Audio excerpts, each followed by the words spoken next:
nggak bisa. Eh, Selamat malam, Bapak Endang. Ya, selamat malam. Terima kasih sudah meluangkan waktunya untuk sesi wawancara kali ini. Mungkin bisa dijelaskan sedikit tentang Bapak Endang. Oke, baik. Terima kasih sebelumnya. Perkenalkan, nama saya Endang. Untuk saat ini saya bekerja di PT Master System Infotama sebagai programmer. Cukup, Mungkin bisa mungkin ada yang dijelaskan selanjutnya. maksudnya sudah berapa lama Bapak menjadi programmer? Oke. Eh, Kalau tidak salah ya, itu dari 2016. Mungkin sekarang udah berarti 9 tahun, sekitar 9 tahun sih. Hmm, Oke, untuk sesi wawancara kali ini aku akan Mhm. memberikan beberapa pertanyaan. Nanti Bapak Endang bisa menjawabnya ya. Baik. Untuk pertanyaan yang pertama, menurut Bapak, apa makna etika profesi bagi Anda sebagai pakar di bidang IT? Baik, izin jawab ya. Makna etika profesi. Profesi kalau menurut saya ya mungkin, sebagai acuan perilaku kita ya, atau norma-norma yang berisi petunjuk tentang bagaimana kita menjalankan, profesinya, seperti itu sih. Khususnya di Hmm, bidang IT kalau untuk saya. oke. Untuk pertanyaan yang kedua, menurut Bapak, apa saja contoh tindakan yang tidak etis di dunia IT? Contoh tindakan yang tidak etis.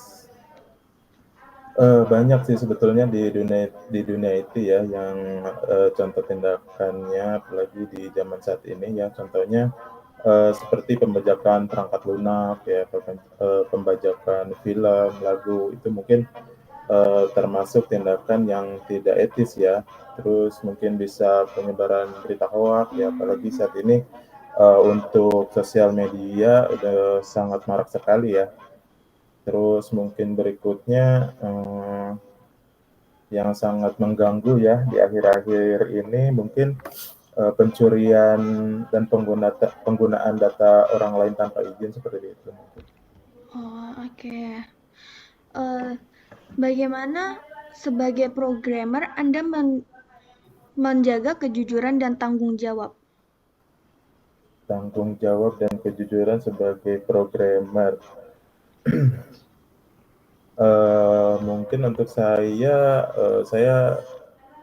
sebetulnya memiliki prinsip aja sih menjaga integritas diri gitu, apalagi di perusahaan ya, kan kita harus menjaga nama baik dan, mungkin yaitu tadi mengikuti, etika-etika yang sudah disampaikan sebelumnya sih, gitu. Oke. Menurut Bapak nih, bagaimana perkembangan teknologi informasi yang telah mempengaruhi struktur sosial masyarakat? Perkembangan teknologi informasi terhadap Mempengaruhi struktur ya, struktur sosial, ya, sosial struktur sosial masyarakat. masyarakat. Mungkin ini ada positif negatifnya ya kalau untuk pengaruh struktur ke masyarakat ya.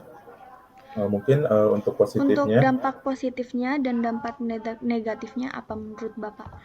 Oke, untuk positifnya mungkin informasi dan komunikasi serba cepat ya, terus menciptakan pekerjaan baru, itu Hmm, sih positifnya. Terus untuk negatifnya, mungkin segala proses tuh, serba otomatis ya, dan perkembangan robotik juga mengurangi tenaga kerja ya, itu sih negatifnya. Jadi, karena serba otomatis, kebanyakan di perusahaan tuh, eee, digantikan oleh robot sih, seperti itu. Kalau menurut Bapak nih, lebih banyak dampak negatif atau dampak positifnya ya? Eee, Menurut saya sih kalau untuk saat ini lebih ke dampak positif ya, karena, mempermudah, eee, kegiatan masyarakat seperti itu sih, dan informasi apalagi ya Hmm, sangat penting untuk masyarakat, apalagi oke. komunikasi gitu. Oke, untuk selanjutnya, apa tanggung jawab seorang programmer atau pengembang sistem terhadap pengguna? Tanggung jawab programmer. Hmm. Sebentar, tanggung jawab programmer ya. Untuk programmer sih, contoh ya kalau di perusahaan mungkin, lebih ke pengguna, yaitu, pegawai-pegawai yang menggunakan ya. Ya kalau kita sih sebagai programmer, memastikan aja sistem sesuai dengan kebutuhan pengguna gitu. Terus kemudian menjaga sistem tetap stabil sih. Soalnya kan sistem nggak selalu, apa ya, tidak selalu jalan dengan baik gitu, kadang ada bugs gitu ya, kita harus bug fixing seperti itu. Terus, mungkin yang ketiga, menjaga keamanan data pengguna gitu, jangan sampai bocor keluar dan, dipergunakan sama orang-orang yang tidak bertanggung jawab sih, seperti itu. Oh, oke. Menurut Bapak nih, kan sekarang lagi marak AI ya, AI ya. AI. Nah, menurut Bapak, apakah AI lebih banyak membawa manfaat atau justru sangat berbahaya? AI ya, untuk saat ini memang sedang pesat sekali sih perkembangannya untuk AI ya. Betul. Eee, Kalau menurut saya sih untuk saat ini lebih banyak membawa manfaat ya, untuk AI. Soalnya, eee, kita intinya janganlah takut dengan AI gitu, tapi manfaatkan AI untuk memaksimalkan pekerjaan kita gitu sih untuk saat ini.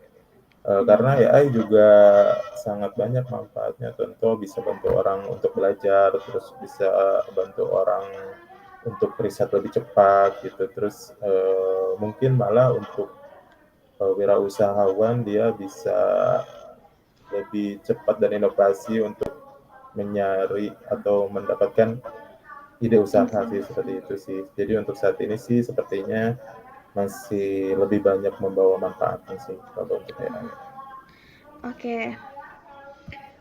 Eh, Bagaimana sebaiknya generasi muda untuk menyikapi kemajuan teknologi seperti AI atau deepfake? Oke, AI dan DeepSeek. AI, sebetulnya beda ya. DeepSeek DeepSeek Deepfake, atau deepfake, deepfake. deepfake. Hmm. Ya, kalau AI kan sebetulnya lebih ke teknologinya ya, kalau deepfake itu, lebih ke memanipulasi wajah ataupun suara dengan AI sih, seperti itu ya. Hmm. Nah, itu Eee, kita bagaimana menyikapinya? Menyikapinya ya. Hmm. Ya, seperti itu sih, kalau AI sih jangan dijadikan sebagai lawan sih untuk saat ini, namun jadikanlah sebagai teman gitu, karena AI memiliki potensi yang, banyak gitu untuk meningkatkan efisiensi, menghasilkan inovasi, dan menciptakan peluang baru sih, seperti itu. Untuk, menyikapi defect ya, kalau menurut saya sih, ya lebih dari kita sih sebagai generasi muda ya harus lebih kritis dan teliti gitu melihat konten-konten yang mungkin lagi viral atau mungkin, konten-konten yang tampil gitu. Jangan asal percaya video seperti itu gitu sebelum mengecek faktanya betul atau tidak sih, seperti itu. Intinya menyaring informasi lebih lanjut ya. Iya, lebih kritis dan teliti aja sih. Mungkin mata bisa tertipu, tapi logika dan, kritis tidak boleh hilang sih, seperti itu. Oke, oke, nih. Apa solusi yang menurut Bapak paling efektif untuk menangani penyebaran hoax dan misinformasi digital? Oke, untuk penyebaran hoax dan Solusi, iya. misinformasi digital ya, Hmm. sebetulnya untuk hoax kan berarti kan, berita yang, palsu gitu ya. Jadi Iya. kita harus benar-benar verifikasi fakta gitu, tidak mudah untuk percaya. Terus, di masyarakat juga harus edukasi gitu, bagaimana tentang, mengenali dan menanggapi hoax gitu. Gitu sih, lebih ke Hmm. verifikasi tadi sih, faktanya betul atau tidak gitu, jangan terlalu percaya sama konten-konten yang muncul seperti itu sih. Oke, untuk yang misinformasi digitalnya? Oh, misinformasi digital ya. Mungkin itu sama aja ya seperti hoax, misinformasi kan berarti, informasi yang gagal gitu ke publik. Berarti kan, informasi itu tidak sesuai dengan kenyataannya. Jadi, memang, saat ini sih, masyarakat harus lebih teliti dan sebelum menyebarkan lagi atau forward ke orang lain, kita lebih baik, cek kebenarannya gitu. Ini berita, betul atau tidak sih, seperti itu sih. Oke, oke. Eh, bisa Bapak ceritakan pengalaman pribadi Bapak saat menghadapi atau dilema etis di bidang IT? Bagaimana Anda mengambil keputusan dan pelajaran paling berharga yang Anda dapatkan dari pengalaman tersebut? Oh, ini lebih ke pengalamannya ya? Iya, pengalamannya dan Mungkin sih cara Bapak mengambil keputusannya. begitu, Mungkin mungkin bisa pengalaman diceritakan dikit? yang ya boleh. Ini kan tadi dilema etis ya? Iya. Dilema etis. Mungkin penggunaan ini kali ya, software bajakan ya. Dulu saya pernah menggunakan Microsoft Office tuh yang, key-nya itu, memang bukan key asli gitu. Terus kemudian pada saat meeting Hmm, kan, saya buka dokumen gitu buat ditampilkan ke user.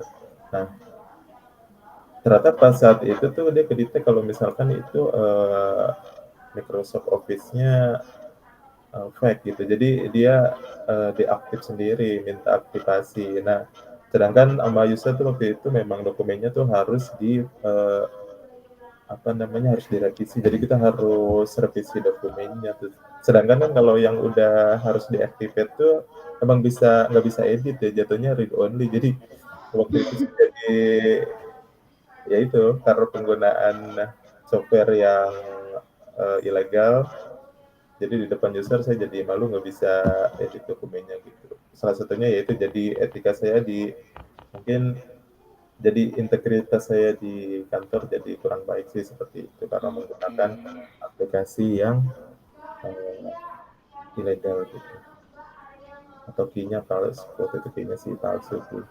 Mungkin pengalamannya sih seperti itu sih, malu gitu. Oke. Berarti Bapak gimana cara mengambil keputusannya?